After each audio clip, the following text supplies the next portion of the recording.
Internet के इतिहास में पहली बार ऐसा हो रहा है कि जनरली किसी एमसीक्यूज के 4 ऑप्शन आपको देखने को मिलते हैं। रिस्पेक्टेबल टीचर्स, रिस्पेक्टेबल बोर्ड के जरिए कई बार 5 ऑप्शन दे दिए जाते हैं, जैसे सीजीपीएससी ने देना शुरू किया था। शरणम इंस्टीट्यूट की तरफ से पहली बार ऐसा हो रहा है पूरे इंटरनेट की हिस्ट्री में कि क्वेश्चन एक है येलो कलर में लिखा हुआ, लेकिन उसके ऑप्शन जो हैं वो 8 हैं स्टूडेंट। तो पूरी यूट्यूब की हिस्ट्री में ये पहला ऐसा क्वेश्चन होगा एमसीक्यूज में, मल्टीपल चॉइस में, जिसमें 4 नहीं 8 ऑप्शन आपको मिले हैं, और इसमें से आपको अब अपने राइट आंसर को जो है वो क्लिक करना है।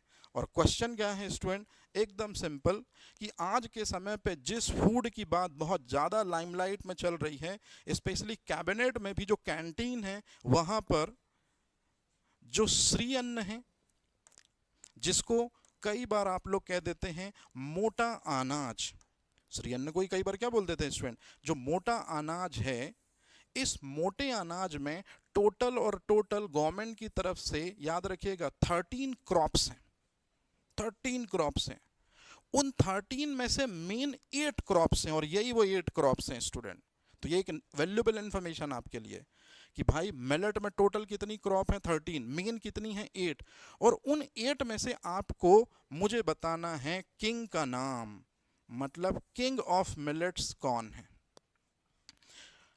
इसी क्वेश्चन में मैंने मिलेट के तो नाम दिए हैं, साथ में उनका साइंटिफिक नेम भी दिया है। और आप बिलीव करिए स्टूडेंट, एमपीपीएससी यदि एफएसओ का एग्जाम लेगा तो एक क्वेश्चन वो साइंटिफिक नेम पे बेस जरूर पूछेगा, क्योंकि 23 मतलब 2023 मिलेट ईयर था।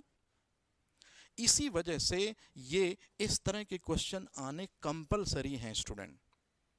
तो यहाँ पहले आप तो एक चीज़ देख लीजिए कि मिलेट में ज्वार, बाजरा, रागी, कंगनी, कुटकी, कोदो, चेना, सावा, ये सारी चीज़ें आती हैं, और इन सब के रिस्पेक्टेबल जो हैं वो साइंटिफिक नेम दिए हैं। और साइंटिफिक नेम देने की सबसे पहली प्रोसेस किसने स्टार्ट करी थी स्टूडेंट? कैरोलस लीनियस ने स्टार्ट करी थी। तो अब जल्दी से आपको परेशान नहीं करता, सवाल के रहस्य से पर्दा उठाता हूं, और इस क्वेश्चन का जो आंसर है कि किंग ऑफ मिलेट हम जिसे कहते हैं स्टूडेंट, उसका नाम है ज्वार। और ज्वार का जरा आप साइंटिफिक नेम खुद ही देख लीजिए कि ज्वार का जो साइंटिफिक नेम है वो है सोरगम बाइकोलर। ये चीज बहुत इंपॉर्टेंट है, बन जाएगा स्टूडेंट्स। चलिए, इसके बाद में अगर मैं इसी में एक चीज और आपको ऐड ऑन करके बता दूं स्टूडेंट, रागी। रागी वो मिलेट है जिसको हम कैल्शियम का रिचेस्ट सोर्स कहते हैं। मतलब किस मिलेट को रिचेस्ट सोर्स ऑफ कैल्शियम माना जाता है? आंसर है स्टूडेंट, याद रखिएगा, रागी। क्लियर है ये चीज? ठीक है। अब इसके बाद अगला जो क्वेश्चन है वो क्वेश्चन है क्वेश्चन नंबर 3। क्वेश्चन नंबर 3 क्या है स्टूडेंट, खुद देखिए। क्वेश्चन नंबर 3 है, उन क्रॉप का नेम बताइए जो क्लाइमेट स्मार्ट क्रॉप कहलाती हैं। तो क्लाइमेट स्मार्ट क्रॉप जो हैं, या जिनको ही हम कहते हैं सुपर फूड क्रॉप, या जो सुपर फूड भी कहे जाते हैं, वो कौन सी हैं? और आपके सामने 4 अनाज हैं। सबसे पहले हम मोटा अनाज, मतलब जिसको श्री अन्न कहते हैं, transgenic crop, traditional food crop and fortified crops. So what is the right answer? तो याद रखिएगा स्टूडेंट, 2023 जो है, इस ईयर को मिलेट ईयर अनाउंस किया गया था। और इस मिलेट ईयर में दरअसल में ऐसी क्रॉप्स को ग्रो कराने के लिए सेंट्रल गवर्नमेंट ने किसानों को बोला जो टेम्परेचर ज़्यादा होने पर वाटर की जहां कमी होती है, ऐसे सिचुएशंस में भी जो बड़े आसानी से ग्रो हो जाती हैं, वो फसलें कोई और नहीं बल्कि मिलेट ही कहलाती हैं। मतलब जो फसलें टेम्परेचर ज़्यादा होने पर, वाटर की कमी होने पर भी इजीली ग्रो हो जाती हैं, वो कहलाती हैं दरअसल में मिलेट। तो मिलेट को ही ज्यादातर लोग जो आज के समय पर हैं वो सुपर फूड या क्लाइमेट स्मार्ट क्रॉप के नाम से उनको यूज कर रहे हैं वर्डिंग। मतलब इस क्वेश्चन का जो राइट आंसर है स्टूडेंट, देख लीजिए, मोटा अनाज। मोटा अनाज टोटल कितनी क्रॉप है? 13। और याद रखिएगा, जो ये मोटा अनाज है ये रबी की फसल में आता है कि खरीफ की फसल में आता है स्टूडेंट्स? खरीफ की फसल के अंतर्गत आता है। याद रहेगा ये चीज? अच्छा, अब इसके बाद जो ट्रांसजेनिक क्रॉप है, जो परजीनी फसल है, उसके बारे में तो आपको पता होगा स्टूडेंट। परजीनी फसल का एग्जाम्पल है BT cotton and BT brinjal. इसी तरह से ट्रेडिशनल फूड मटेरियल में आपका राइस आ जाएगा और व्हीट आ जाएगा।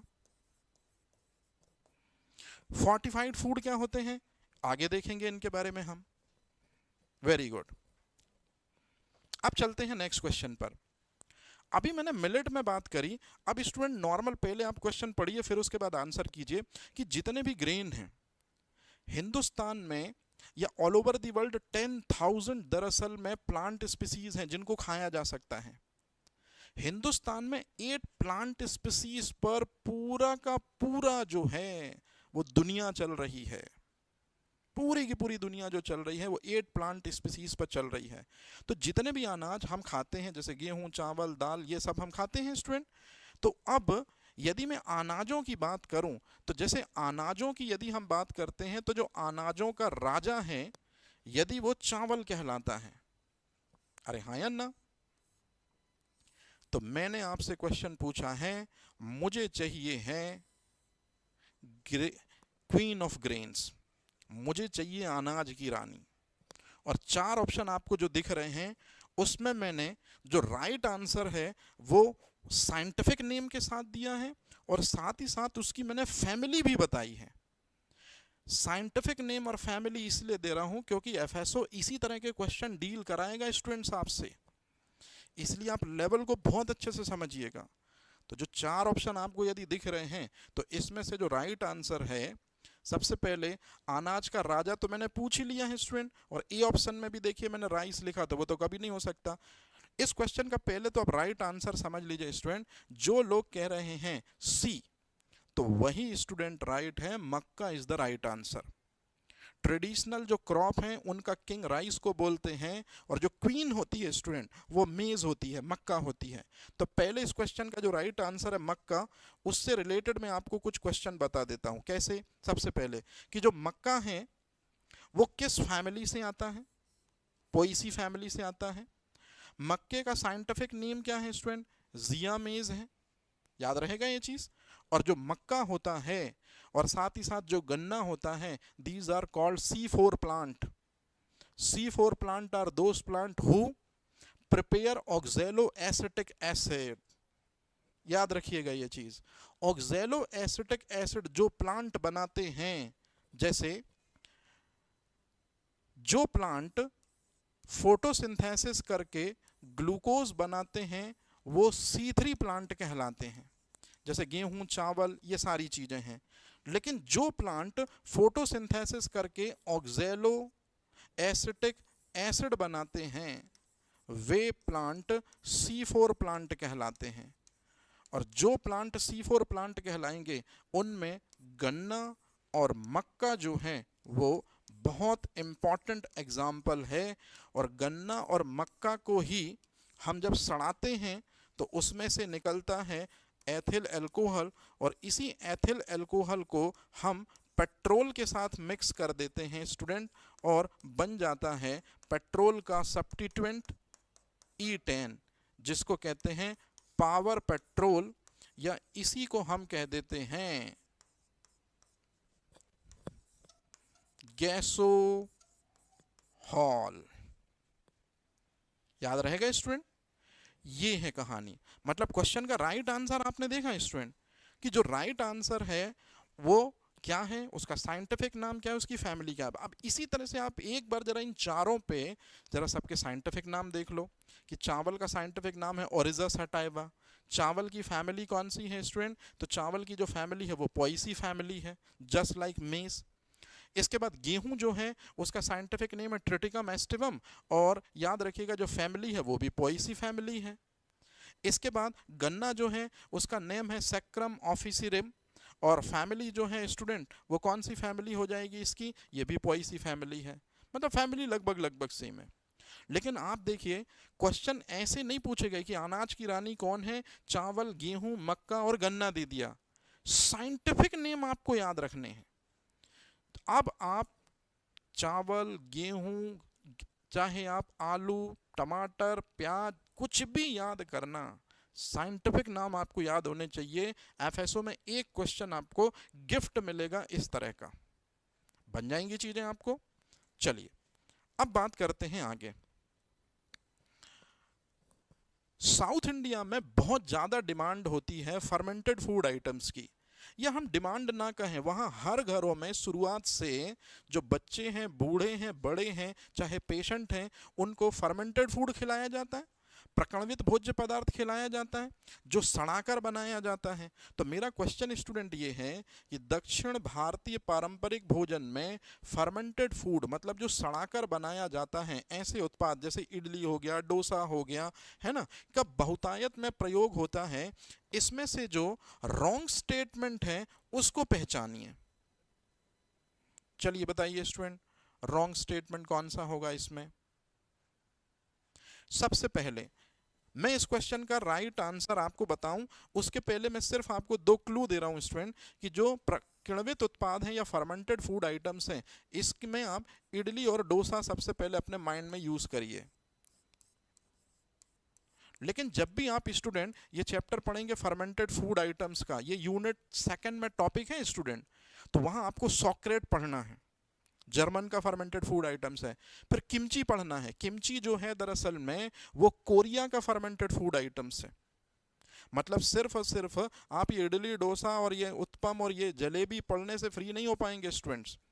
तो क्वेश्चन का आंसर जो है यहां पर क्या कर रहे हैं आप लोग, तो पहले मैं आपको बता दूं कि यदि आप इडली और डोसा मतलब फर्मेंटेड फूड आइटम्स खाते हैं तो आपको गिफ्ट मिलता है प्रोबायोटिक का।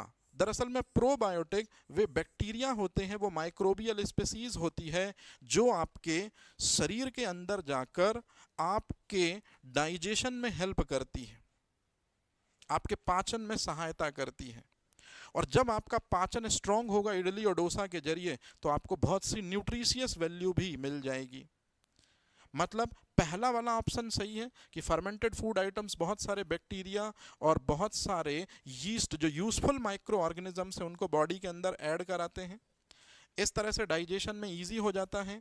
फिर डायबिटिक पेशेंट के लिए वरदान होता है फर्मेंटेड फूड आइटम्स क्योंकि लो ग्लाइसेमिक इंडेक्स होता है। डॉक्टर समझा समझा के थक गए लेकिन आप लोग नहीं समझ रहे हैं। नो डाउट इडली जो है वो चावल से बनती है लेकिन रात भर चावल के सड़ने से बनती है जिस वजह से उसका स्टार्च कंसंट्रेशन या ग्लूकोज कंसंट्रेशन काफी कम हो जाता है। पूरी रात बैक्टीरिया और फंगस जो है वो उसको तोड़ते हैं स्टार्च को जो चावल में है।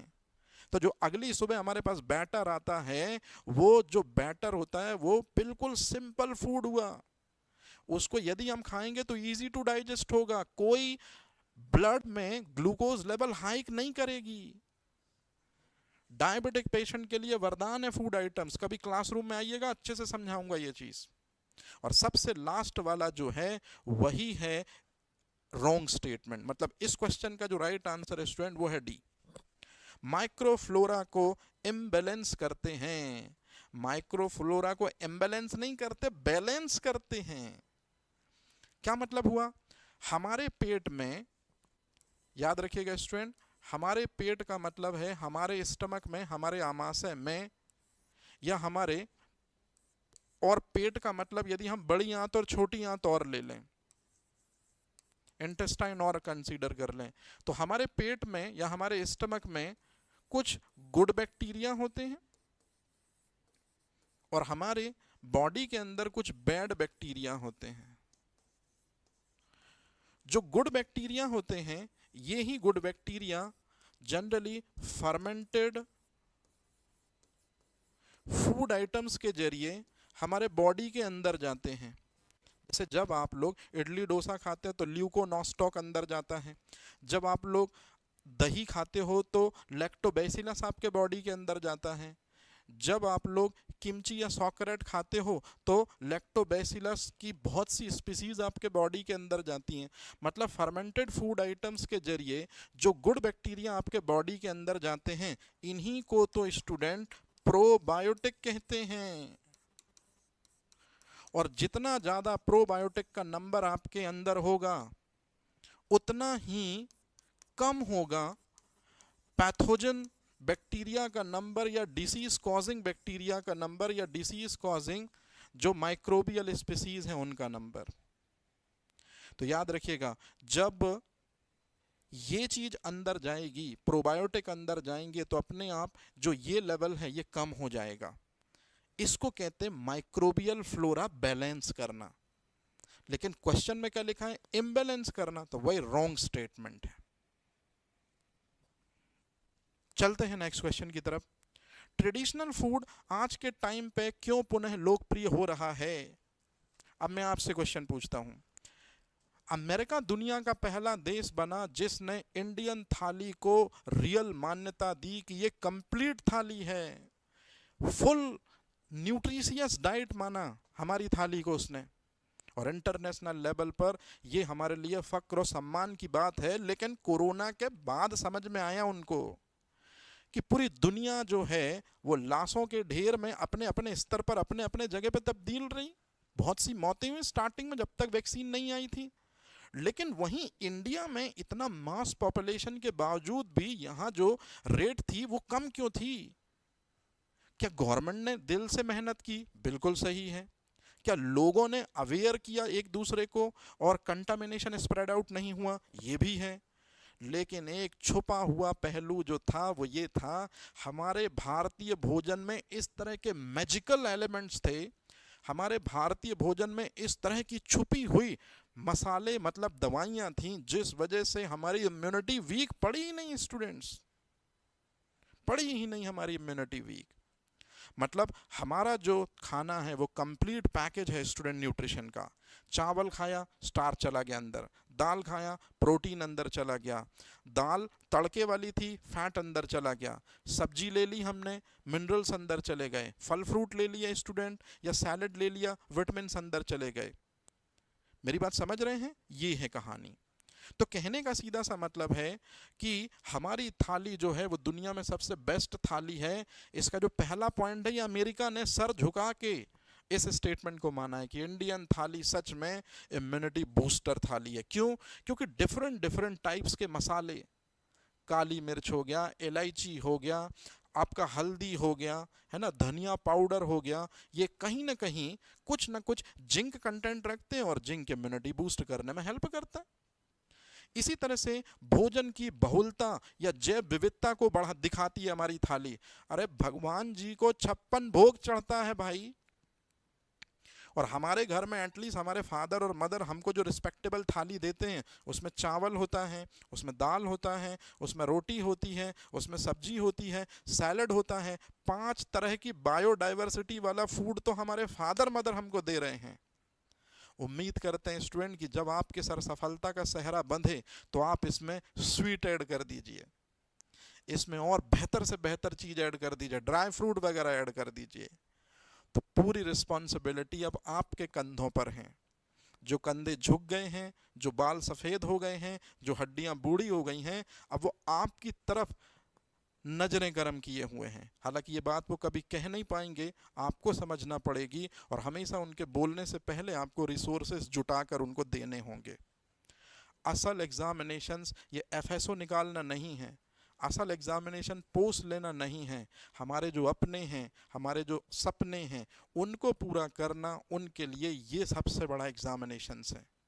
लेकिन उन चीज़ों को आप तभी पा सकते हैं जब आप पहले ये छोटे छोटी परेशानियां जो एफएसओ है, जो और एग्ज़ाम है, जब आप उनको क्लियर करेंगे तो लाइफ की बड़ी परेशानियां आगे मिलेंगी, लेकिन स्टार्टिंग हो तो यहीं से हो रही है स्टूडेंट्स। ठीक है, चलिए तीसरी चीज, सभी पोषक तत्व प्रदान करता है। हमारा जो ट्रेडिशनल थाली है, ट्रेडिशनल भोजन है, उसमें कार्बोहाइड्रेट, प्रोटीन, फैट।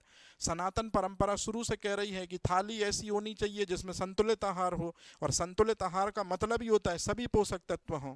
और समाज की सांस्कृतिक धरोहर का प्रतीक, भाई इंडियन थाली को चाइना, अमेरिका, जापान, इन लोगों ने वरीयता दी है कि ये सच में जो ऋषि मुनि परंपरा, जो शुरुआत में हमारे पूर्वज एंसेस्टर रहे हैं, इन्हीं ने इस परंपरा को आगे बढ़ाया। और आज भी हिंदुस्तान की नौजवान पीढ़ियां अपने ट्रेडिशनल थाली सिस्टम को नहीं भूली, इसलिए कोरोना की वजह से बच पाई। अदरवाइज चाइना जहां से ये वायरस ओरिजिनेट हुआ है, वुहान से, वहां पर भी आप सक्सेस रेट देखना बहुत कम है।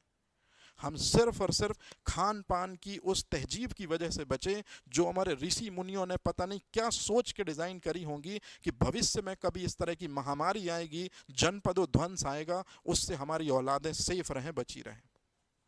और सबसे लास्ट में है, सभी विकल्प सत्य है, मतलब द राइट आंसर जो है वो है ई। क्लियर है स्टूडेंट? इस क्वेश्चन का राइट आंसर क्या हो जाएगा? ठीक। अब इसके बाद थोड़ा सा लेवल ऐसा भी होगा स्टूडेंट, मतलब मैं आपको पढ़ाने नहीं आया हूं, आप सब इतने प्रिपेयर हैं, इतना बेहतर तरीके से अपने अपने सिलेबस को कंप्लीट करते हैं कि सिर्फ मुझे रास्ता दिखाना है, मतलब मैं पथ प्रदर्शक हूं स्टूडेंट, है ना, सिर्फ और सिर्फ आपको गाइड करने वाला हूं। जैसे ये चीज, अब जब हमारे ट्रेडिशनल थाली की बात आती है तो उसमें दाल होती है ना स्टूडेंट, उसमें चावल होता है ना स्टूडेंट, आलू होते हैं ना स्टूडेंट, टमाटर होता है ना स्टूडेंट। तो आप मुझे बताओ, क्या ऐसा क्वेश्चन एफएसओ ना पूछे तो कौन सा एग्जाम पूछे? क्वेश्चन मैंने वही पूछा है। भारत में आलू को 17वीं सेंचुरी में यूरोपीय लेकर आए थे। आपको बताना है आलू जो है वो किस कंट्री का रियल प्लांट्स है, किस कंट्री का रियल प्लांट्स है आलू? दक्षिण अमेरिका का, मध्य एशिया का, दक्षिण अमेरिका का, भारत और सुदूर दक्षिण पूर्व एशिया का।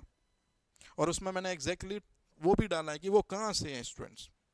तो इस क्वेश्चन का जो राइट आंसर शुरू हो रहा है वो है ए, मतलब आलू जो है, याद रखिएगा स्टूडेंट, साउथ अमेरिका जो है, दक्षिण अमेरिका जो है, उसके मैक्सिको के पश्चिम दक्षिण अमेरिका में दरअसल में जो एंडीज वगैरह हैं उसी के आसपास दरअसल में इसको सबसे पहले ग्रो अप किया गया, और फिर धीरे धीरे यूरोपियंस अमेरिका गए और फिर उसके बाद वो सारे जगह डिस्ट्रीब्यूट करते इसको यहाँ लेके आए, बन जाएंगी चीजें। चलिए, अब इसके बाद अगला जब क्वेश्चन हम देखते हैं, तो जो क्वेश्चन इसके पहले था उसी में से मैंने इस क्वेश्चन को अटैच कर दिया है। पहले आप क्वेश्चन का लेवल देख लीजिए तो आपको चीजें क्लियर हो जाएंगी। हमारे संस्कृत के ग्रंथों में भी बोला गया है वातिंगण, और यूरोप में भी इसे बोला जाता है मैड एप्पल, और मैं पर्सनली इसे जितना भी समझ पाया हूं दुनिया का सबसे रोस्ट फ्रूट है जो हिंदुस्तान में एज अ वेजिटेबल यूज होता है। सबसे रोस्ट फ्रूट है स्टूडेंट जो वेजिटेबल यूज होता है। अच्छा स्टूडेंट, मेरे को एक बात बताइए, आपने आजकल एक रील बड़ी देखी होगी कि जो आलू हरे रंग के होते हैं उनको नहीं खाना चाहिए क्योंकि उसमें सोलेनिन होता है। ये सोलेनिन एक टॉक्सिन होता है जो कि आपके डाइजेशन सिस्टम में प्रॉब्लम कर सकता है। तो आप लोग इतना तो समझ गए होंगे स्टूडेंट कि हरे आलू जनरली जो कलर होता है नेचुरली उनका, अगर कोई आलू हरा है तो उसमें सोलेनिन है, टॉक्सिन है। लेकिन व्हाट अबाउट ग्रीन टोमेटो और व्हाट अबाउट ग्रीन ब्रिंजल? तो याद रखिएगा, जो चीज हरे आलू में है वही चीज तो हरे टमाटर में भी है, और जो चीज हरे टमाटर में है वही चीज तो हरे बैंगन में भी है। और आज जब सोशल मीडिया इन्फ्लुएंसर चीख चीख के कह रहे हैं कि ऐसे आलू नहीं खाने चाहिए जिनमें सोलेनिन हो, जिनमें ग्रीनिश पोर्शन हो, तो फिर बैंगन में भी वही कंटेंट ही तो है जो इंडियन सब्जी का सबसे मेन इंग्रेडिएंट आज के समय पे है। रूरल एरिया में चले जाओ, हर दूसरे दिन बैंगन बन रहा है। मतलब कहीं ना कहीं सोलेनिन मतलब टॉक्सिक मटेरियल जो टोमेटो में है, ग्रीन टोमेटो में है, और ग्रीन ब्रिंजल में है, वो हम डेली खा रहे हैं। बचिए स्टूडेंट, एटलीस्ट जो हमारी आने वाली नई जनरेशन है उनको मत दीजिए।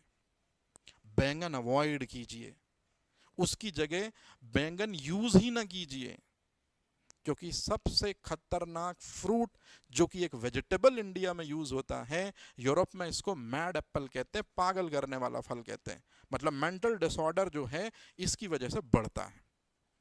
हालांकि हमारे इंडियन साइकोलॉजी जो है वो फिजिकल इतनी स्ट्रांग है जिस वजह से कुछ नहीं हो पाता, लेकिन आज नहीं तो कल ये हमारी जनरेशन के लिए हार्मफुल हो सकता है। तो प्लीज स्टूडेंट, इस लेक्चर के माध्यम से मैं सिर्फ यही कह रहा हूं, हालांकि लेक्चर नहीं, ये तो एमसीक्यू सीरीज है, कि प्लीज अगर आप सोलेनिन की वजह से ग्रीन पोटैटो अवॉइड कर चुके हैं, so this is our personal request कि you should also avoid green tomato as well as green brinjal also. Clear है ये चीज? तो अगर मैं बात करूं इस क्वेश्चन के हिसाब से कि इस क्वेश्चन का जो राइट आंसर क्या है, बातों ही बातों में मैंने आपको इस क्वेश्चन का राइट आंसर बता दिया। इस क्वेश्चन का जो राइट आंसर है स्टूडेंट वो है बैंगन। लेकिन बैंगन के बाद हिंदी मीडियम स्टूडेंट जरा देखिए कि इंग्लिश में कौन सा वर्ड लिखा हुआ है, एग प्लांट। यही एमपीपीएससी में इंटरव्यू पैनल का क्वेश्चन है हिंदी मीडियम एस्पिरेंट से, कि ऐसा कौन सा फ्रूट है जिसे एग प्लांट कहा जाता है, ब्रिंजल को, बैंगन को। याद रहेगा ये चीज? अच्छा, अब इसी में देखिए मैंने एक थोड़ी सी नई चीज ऐड करी है।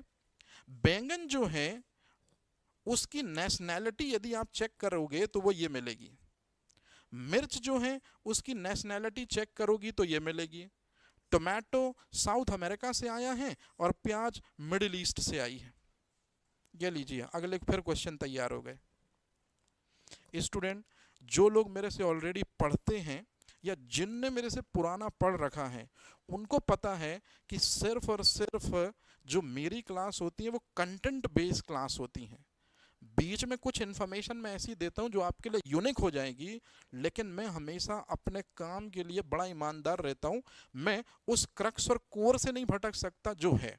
तो जैसे मैं अभी एफएसओ डील कर रहा हूं तो मेरा पूरा जो फोकस है वो एफएसओ के लेवल को ध्यान में रख कर ही है। इसलिए मैं इतनी छोटी छोटी चीजें भी सोचिए क्वेश्चन फॉर्मेट में आपको बता रहा हूं, जबकि ये कोई क्लासरूम प्रोग्राम नहीं है स्टूडेंट, ये तो सिर्फ एमसीक्यू सेशन है। लेकिन वो एमसीक्यू सेशन भी आप जरा घना पढ़ेंगे तो आपको एक एक लाइन में जो है वो एक एक एटलीस्ट न्यू इंफॉर्मेशन तो जरूर मिलेगी। चलते हैं नेक्स्ट क्वेश्चन पे। हिडन हंगर या छुपी भूख किसे कहते हैं? तो जनरली जो हिडन हंगर का कॉन्सेप्ट आया है स्टूडेंट्स, मैं सीधे सीधे बता दूं कि पहले तो इस क्वेश्चन का जो राइट आंसर है आप वो मेरे से सुन लीजिए।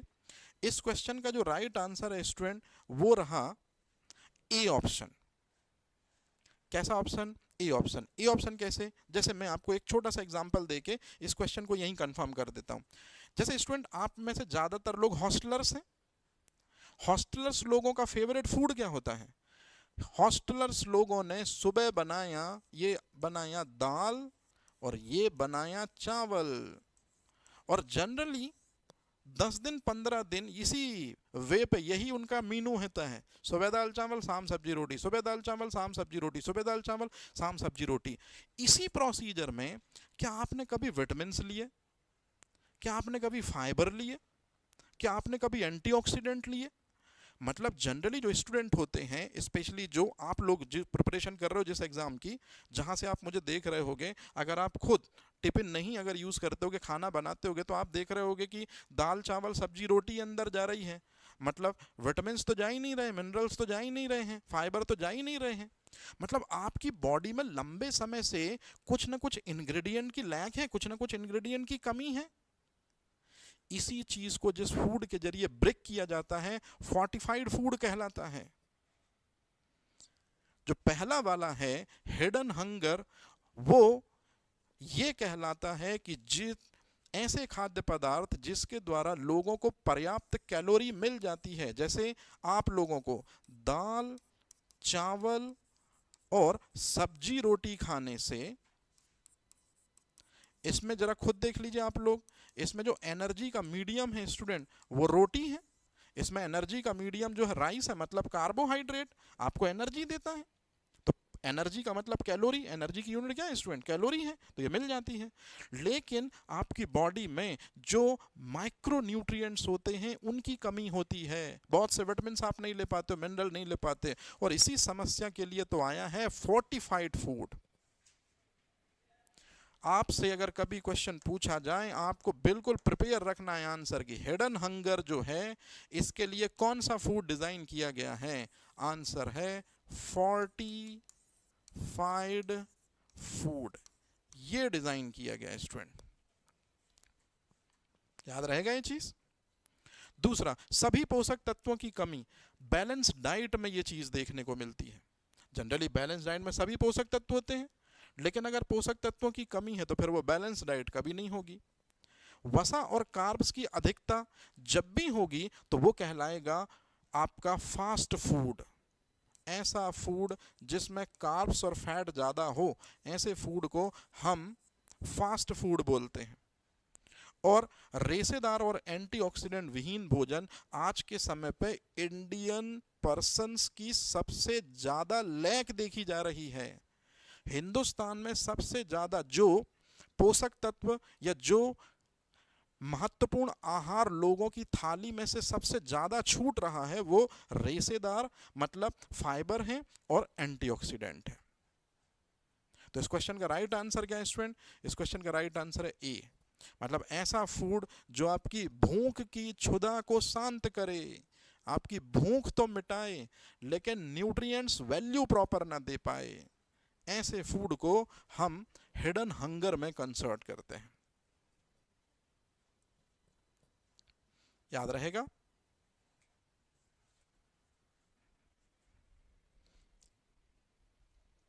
चलिए एक लास्ट क्वेश्चन और कर लेते हैं स्टूडेंट, फिर इसके बाद चीजें देखेंगे अपन कल। WHO और यूनिसेफ ने फोर्टिफिकेशन को बढ़ावा देने के लिए बहुत से कदम उठाए हैं। अब आपको यहां कुछ फोर्टिफाइड फूड दिए हैं, रॉन्ग स्टेटमेंट आपको चुनना है कि कोई एक स्टेटमेंट रॉन्ग है फोर्टिफाइड फूड को लेकर। तो जो राइट आंसर है स्टूडेंट, मैं एकदम क्लियर कर दूं, पहले मैं ज़्यादा परेशान नहीं करना चाहता आपको। सबसे पहले आप देखिए जो राइट आंसर होगा उसमें मैं टिक करूंगा सही, अभी मैं सिर्फ समझा दे रहा हूं। यदि स्टूडेंट आपने मिल्क में विटामिन ए ऐड कर दिया और विटामिन डी ऐड कर दिया, और जनरली मिल्क में इन दो विटामिनों की लैक बहुत ज़्यादा होती है, तो चूंकि मिल्क में आपने विटामिन ऐड किए इसलिए ये मिल्क फोर्टिफाइड मिल्क कहलाएगा।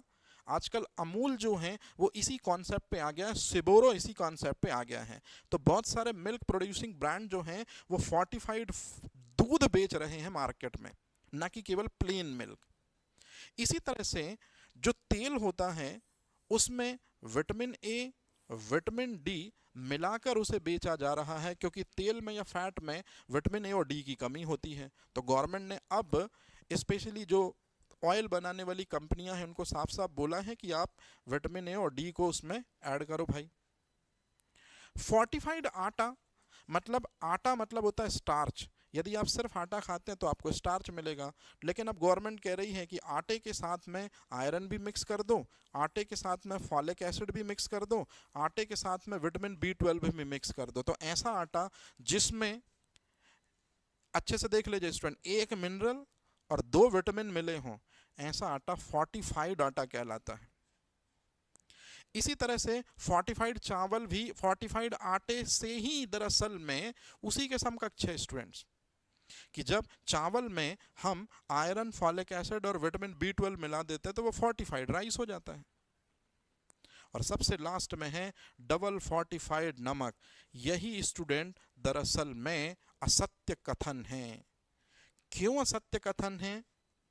जितने भी स्टूडेंट मेरा लेक्चर देखें, यहाँ तक अगर वो देखकर पहुँचते हैं, सबका आभार, सबका शुक्रिया। लेकिन जो मेन चीज़ बताने की स्टूडेंट, कि यदि जो नमक है यदि उसमें सोडियम आयोडाइड या पोटेशियम आयोडाइड मिला होता है तो ऐसे नमक को, जिसमें ये चीज़ मिली होती है, ऐसे नमक को हम सल्फाइड सॉल्ट कहते हैं। अच्छे से देख लीजिए, चाहिए तो आप अपने माइंड में इस चीज का मतलब ये भी रख सकते हैं। हालांकि आयोडीन का भी इंडिविजुअल फॉर्म में नहीं पाया जाता, वो हमेशा कंपाउंड फॉर्म में होता है, लेकिन आप अपने समझने के लिए रख सकते हैं कि NaCl में आयोडीन यदि मिला दी तो वो फोर्टिफाइड सॉल्ट है। बट यदि अब आपने NaCl में आयोडीन मिलाई और साथ ही साथ में आपने आयरन मिला दिया, मतलब दो मिनरल्स आपने ऐड कर दिए, तो स्टूडेंट ये जो चीज अब बनेगी ये फोर्टिफाइड सॉल्ट नहीं, डबल फोर्टिफाइड सॉल्ट होगा, क्योंकि टू मिनरल्स ऐड ऑन हुए हैं। तो याद रखिएगा यही क्वेश्चन था कि अगर आपसे कोई पूछे कि डबल फोर्टिफाइड सॉल्ट किसे कहेंगे, तो ये रहा उसका राइट आंसर कि ऐसा सॉल्ट जिसमें ये दोनों मिले हैं ये कहलाएगा। अरे हाँ या ना, बन जाएंगी चीजें। तो आज का सेशन हम यहीं करते हैं क्लोज, और जितना भी हो सके स्टूडेंट आप अपनी प्रिपरेशन बेहतर कीजिए। मैं कोशिश करूंगा कि हर दिन आपके साथ आऊं, हर दिन आपसे मिलूं, इस तरह के क्वेश्चन मैं डेली डिस्कस करूंगा। लेवल यही रहेगा स्टूडेंट्स, मैं फिर वही बात बोल रहा हूँ, जिन स्टूडेंट्स ने मेरे से पढ़ा है वो लेवल बहुत अच्छे से समझते हैं कि ना तो फालतू बात करने की आदत है ना, और ना अननेसेसरी किसी तरह का कोई अनर्गल स्टेटमेंट, बस आपके काम की चीज़ें। तो आप पाएंगे कि कल जब हम मिलेंगे तो हम कल तीसरा चैप्टर शुरू करेंगे।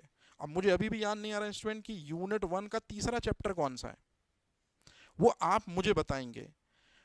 हमने जब कल से सेशन शुरू किया है, आप नेट पर जाके देखिएगा, पहला लेक्चर अपलोड हो चुका है स्टूडेंट्स, है ना। उसमें मैंने भोजन के ऐसा कुछ है वो टॉपिक वो कंप्लीट करा दिया, आज ट्रेडिशनल फूड का इंपॉर्टेंस खत्म करा दिया।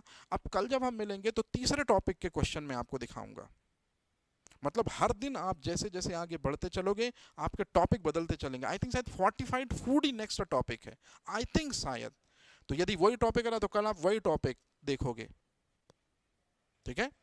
तो आप करिए बढ़िया प्रिपरेशन, किसी तरह की कोई दिक्कत परेशानी लगती है तो फ्लैश हो रहा होगा नंबर स्क्रीन पर, आप बराबर कॉल कर सकते हैं, या डिस्क्रिप्शन में जाकर जो है वो मेंशन किया हुआ है नंबर, वो आप उस पर लेकर बात कर सकते हैं। तो अब कहानी करते हैं खत्म। क्या बोल रहे भाई, अरे सर रिप्लाई कर दो, काहे की रिप्लाई भैया।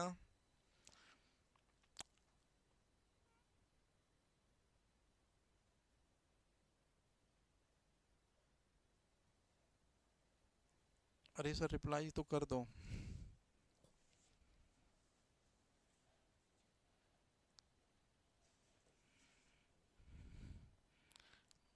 जानवी का मैसेज है, क्या है रिप्लाई में, how to enrol in paid course, okay.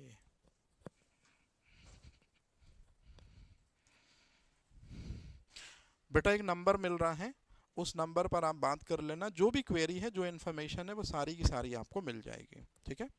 चलो।